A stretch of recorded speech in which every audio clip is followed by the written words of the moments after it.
How's it going, everyone? It's Harvey from Weather Sponge 5000, and in this video, we're going to talk more about Tropical Storm Tammy, which likely will become a hurricane in the very near future. Right now, its maximum sustained winds are right around 60 miles per hour. Its minimum central pressure is right around 1,000 millibars, and it's moving west-northwest now at 10 miles per hour, so its speed has slowed down thanks to the strong easterly wind shear it's dealing with right now. However, that's not the only disturbance, unfortunately. We're going to take a look at over the northern Atlantic. We also have this possibility of a tropical storm developing within the next 7 days. While the chance is currently low, I definitely wouldn't be surprised if we see the chance continue to increase over the next several days once the computer models get a better handle of this storm system, because if this disturbance were to develop, it will be in the very much in the long-term future, and National Hurricane Center needs to see if the computer models will persist on that forecast by next week before it could confidently raise the possibility we'll see tropical storm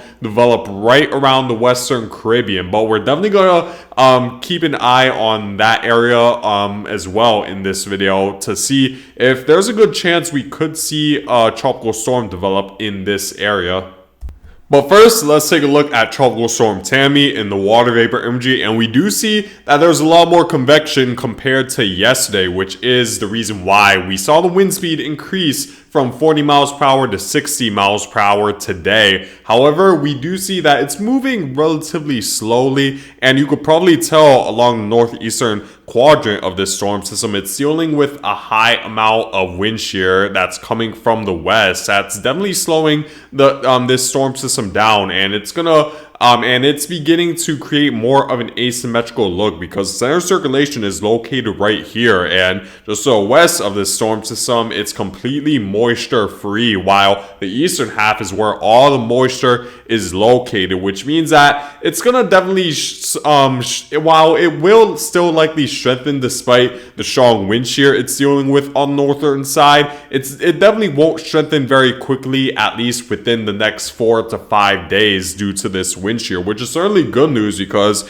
if these strong upper level winds weren't just over this storm system right now, then we could potentially see a much stronger storm approach the Leeward Islands, potentially a category 2 or category 3 hurricane. But this wind shear is definitely keeping this storm from rapidly intensifying, but it's still expected to strengthen into a hurricane as this continues ahead further northwestward, and likely will make landfall as a hurricane somewhere around the Leeward Islands. So you definitely need to prepare for hurricane-like impacts at this point, as certainty is very high regarding the trajectory as well as the strength of this storm system as it approaches the Leeward Islands.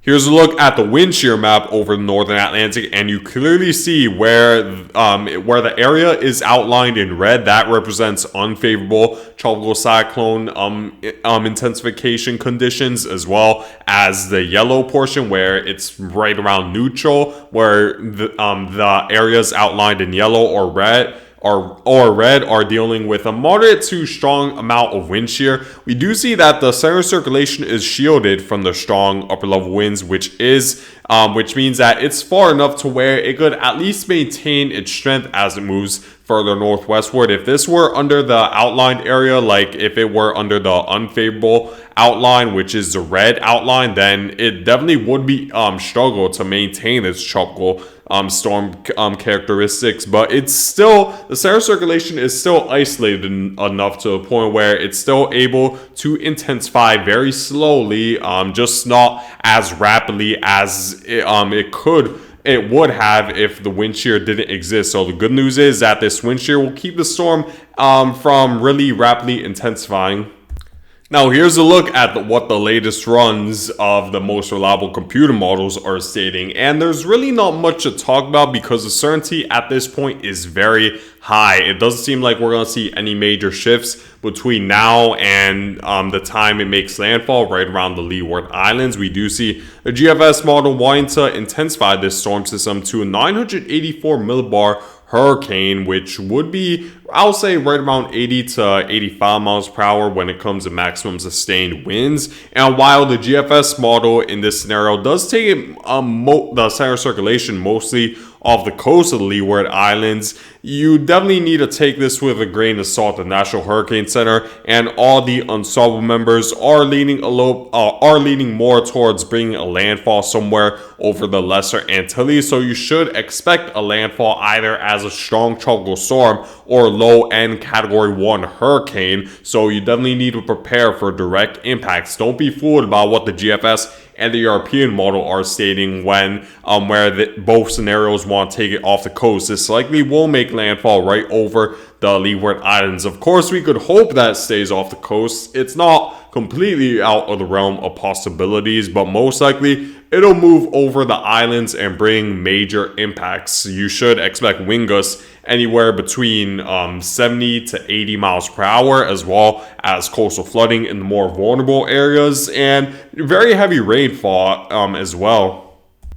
In terms of the sustained winds you guys should expect as Tropical Storm Tammy moves over the Leeward Islands, we do see that the strongest of the winds will be located on the northeastern quadrant of this storm system, while the western quadrant won't have winds anywhere near as strong, but we do see sustained winds over some of the islands could hover between 40 to 50 knots, which is equivalent to right around 45 to 60 mile per hour sustained winds, which is enough to cause power outages. Of course, many trees could go down thanks to these strong sustained winds, and of course the wind gusts should be higher than that, where you could see wind gusts up to 80 miles per hour, which is enough to cause damage around your property, especially if you have loose items outside. So make sure to bring those looser items inside, because those could be flying projectiles that could damage your property or someone else's property, and you certainly don't want to deal with that. So make sure to take the necessary precautions when it comes to winds, and make sure to be prepared in case of a power outage, because it is likely over the Leeward Islands.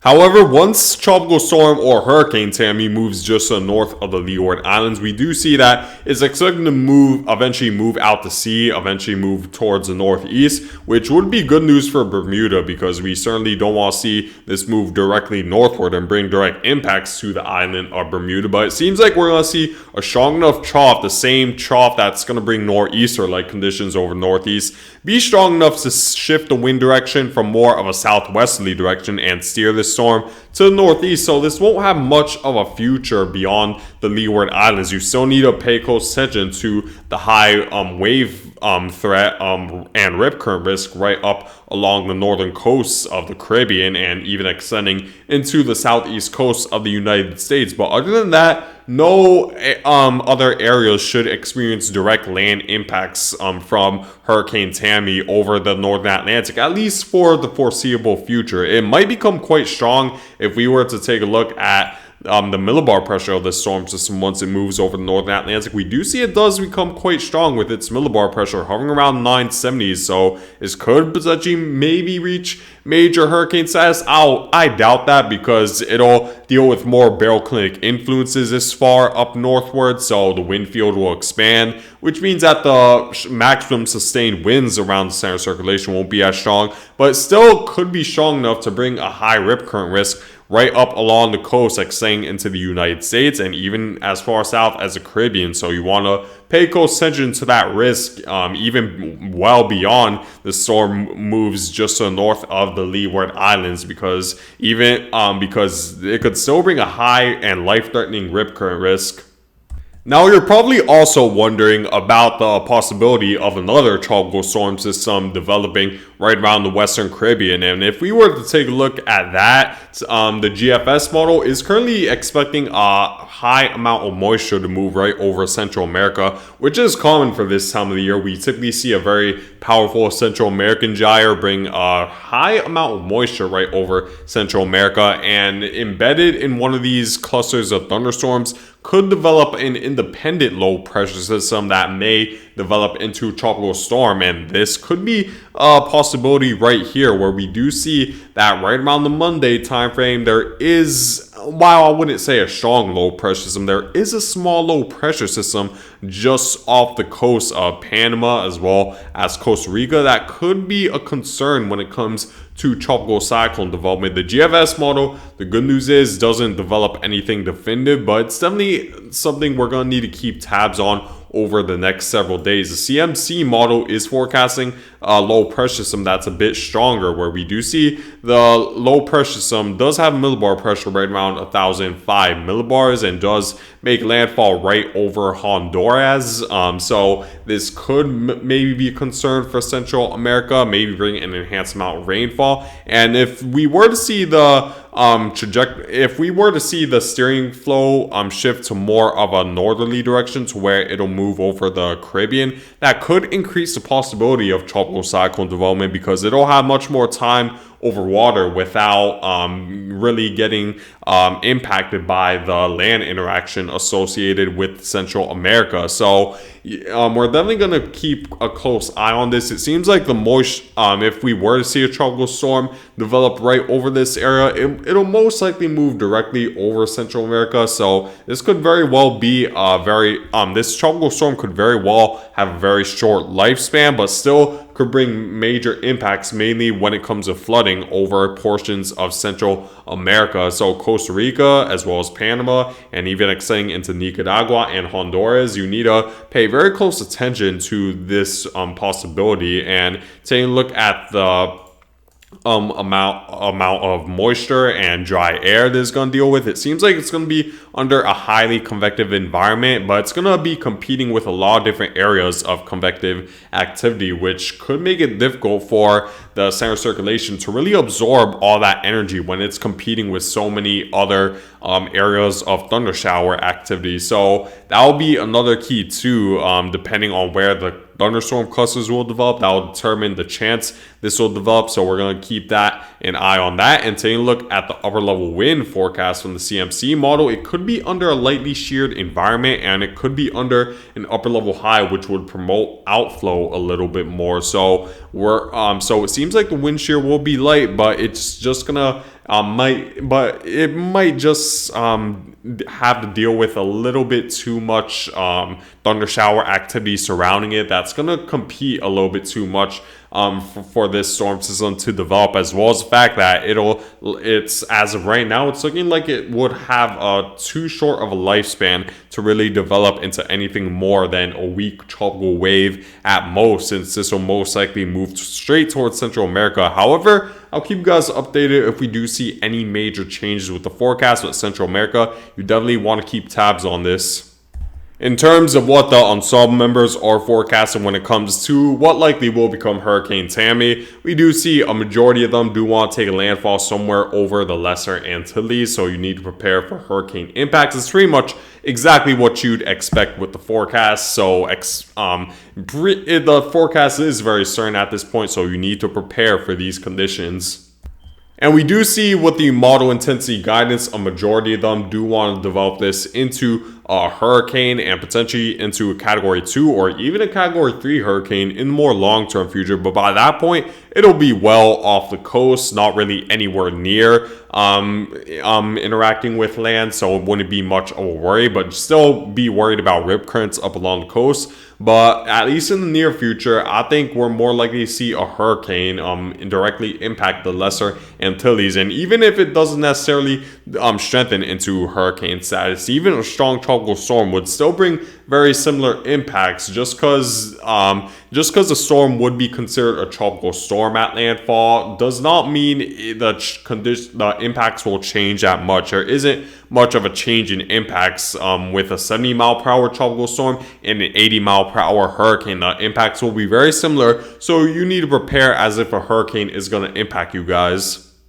And here's the projected path provided from the National Hurricane Center. We do see tropical storm warnings are issued all throughout the Leeward Islands, and now we have hurricane watches issued. And I'm expecting these hurricane watches to eventually be upgraded into hurricane warnings. So you should expect hurricane conditions. And we do see the cone of uncertainty is very slim over the Leeward Islands, so you should expect a landfall. Hopefully it does take a track further eastward, because not only would the eye avoid the Lesser Antilles, but the worst eastern portion of this storm system would avoid the Leeward Islands as well, which would spare the Leeward Islands from the worst of the impacts if this were to take the track further eastward. A track further westward would be the worst case scenario, because that would mean that all of the Leeward Islands would experience the worst of this storm system, at least the worst half of this storm system, which is the eastern half. So hopefully it does take the eastern track, but at this point you should prepare for hurricane conditions, and this could potentially develop quite rapidly in the more long-term future. So this is the amount of rainfall you should expect over the Leeward Islands. So you should expect anywhere from 2 to 4 inches of rain, and localized areas, of course, will experience rainfall that could exceed 5 inches, especially in the higher elevations. So you need to be prepared for flooding, especially if you live in the more vulnerable areas, in the areas where you're more likely to experience flooding, especially if you live near a creek or a bigger river. Definitely be aware of that. And even just regular street flooding, just because of overflows due to flash flooding, that's also a possibility. So you definitely need to prepare for flooding impacts. But that's it for now, guys. I thank you guys for watching, and make sure to stay safe all throughout the Leeward Islands, and I'll definitely keep you guys updated for the rest of the hurricane season, and I hope you guys have a great day.